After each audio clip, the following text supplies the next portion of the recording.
ঝটিকা ভ্রমণে রাজশাহীতে।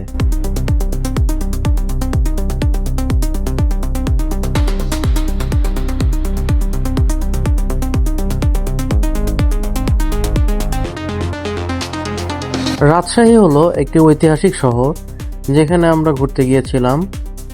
যাত্রাপথে বৃষ্টি এবং নামাজের বিরতির জন্য আমাদের পৌঁছতে একটু বিকেল হয়ে গিয়েছিল।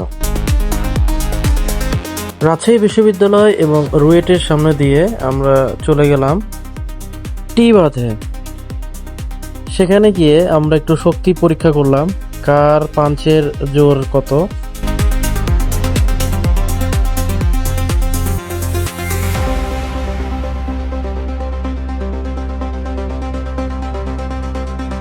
রাজশাহী শহরটাকে অনেক সুন্দর করে সাজিয়েছেন তৎকালীন মেয়র। এখানে আসলে আপনি বুঝতে পারবেন সৌন্দর্য কাকে বলে। এই বাঁধে আপনি দেখতে পারবেন বিভিন্ন ধরনের মানুষ, বিভিন্ন রঙের মানুষ।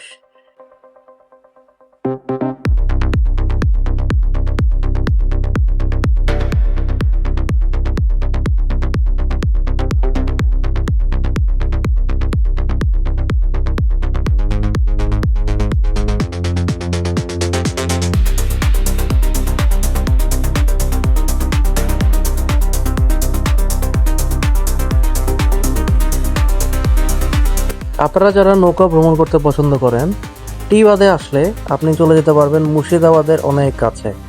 হ্যাঁ, সেই মুর্শিদাবাদের কথাই বলছি, যেখানে আপনি গোপাল ভাঁড়ের মুর্শিদাবাদ শোনেন, সেই শব্দটা, সেই জায়গাটা। মুর্শিদাবাদে যেতে না পারলেও ওখানকার সীমান্ত থেকে আপনি ঘুরে আসতে পারবেন।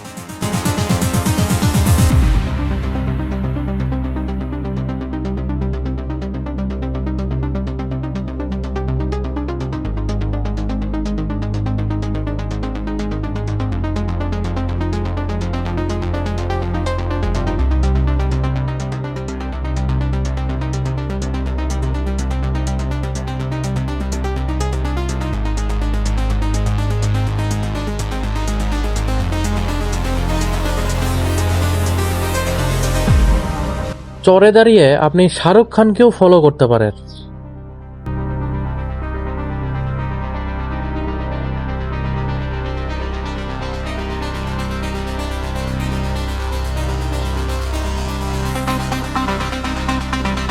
টিবাদের অপর প্রান্তে একটি চর জেগে উঠেছে এবং বাংলাদেশের মানচিত্রের যে একটা যে ভাঁজ, সেটা আপনি এখানে আসলেই দেখতে পারবেন।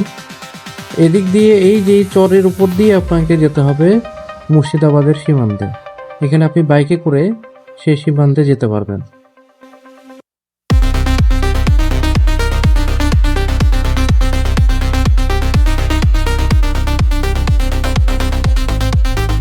তাহলে ঘোরাফেরা শেষ, চলুন আমরা তাহলে টিবাদের দিকে এগিয়ে যাই।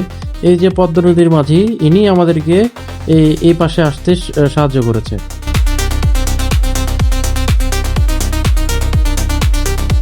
রাজশাহীর রাতের সৌন্দর্য আরও অতুলনীয়।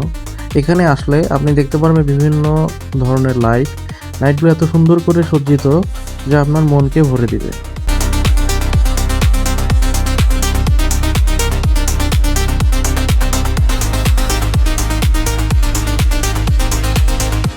এখন আমাদের বাসায় ফেরার পালা।